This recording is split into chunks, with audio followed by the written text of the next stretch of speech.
Malkajgiri parliament నియోజకవర్గంలో BJP అభ్యర్థిగా పోటీ చేస్తున్న ఈటల రాజేందర్ కు ఆర్యకటిక సమాజం మద్దతు వ్యక్తం చేస్తున్నట్లు తీర్మానం ఆమోదించినట్లు ఆర్యకటిక సంఘం ఆల్ ఇండియా అధ్యక్షుడు ఈశ్వర్ చౌదరి మాట్లాడుతూ పార్లమెంటు నియోజకవర్గంలో అసెంబ్లీ స్థానాల్లో ఉన్న ఒక్కొక్క నియోజకవర్గంలో సమావేశాన్ని ఏర్పాటు చేసుకుని మద్దతు ఇవ్వాలని తీర్మానించడం జరిగిందని ఆయన విలేకరులతో వెల్లడించారు.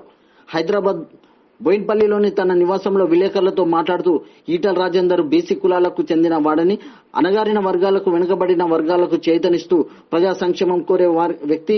అలాంటి వ్యక్తి వెన్నంటే ఉండి తన కులస్తులతో పాటు తమకు కలిసిన వారందరితో పాటు ఓటు వేయించాలని, అత్యధిక మెజారిటీతో గెలిపిస్తామని ఆయన వెల్లడించారు. ప్రింట్ మీడియా, ఎలక్ట్రానిక్ మీడియా అందరికి సోదరులకు నమస్కారము.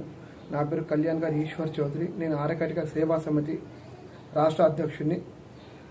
అయితే ఈరోజు సమావేశంలో ఏంటంటే మన బీజేపీ అభ్యర్థి అయిన ఈటల రాజేందర్ గారు గెలిపించాలని అందరం కుల సభ్యులు అందరం కలిసి కూర్చొని నిర్ణయం తీసుకున్నాము.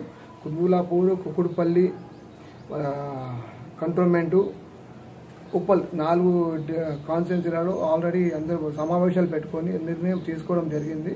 ఇంకో 2 కాన్స్టిట్యున్సీలో కూడా మీటింగ్లు పెడుతున్నాము. అందుకోసం ఈరోజు ముఖ్య ఉద్దేశం ఈటల రాజేందర్ గారు భారీ మెజారిటీతో గెలిపించాలి. ఆ బీసీ బిడ్డ అందరికీ హెల్పింగ్ నేచర్ ఉన్న వ్యక్తి కాబట్టి ఈ సమావేశం పెట్టుకున్నాం. మల్కాజ్గిరి పార్లమెంట్లో 18,000 మంది ఓటర్స్ ఉన్నారు.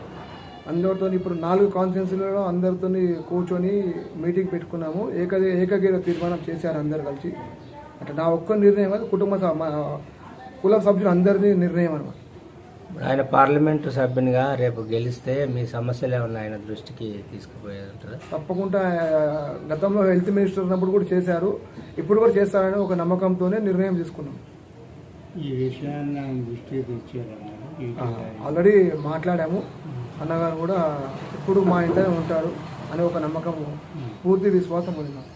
మీరు ఎప్పటి నుంచి ఆయనతో ప్రచారంలోకి దిగబోతున్నారు? మీ సంఘం అంతా ఆల్రెడీ ప్రచారంలో ఉన్నాం. ఇంకా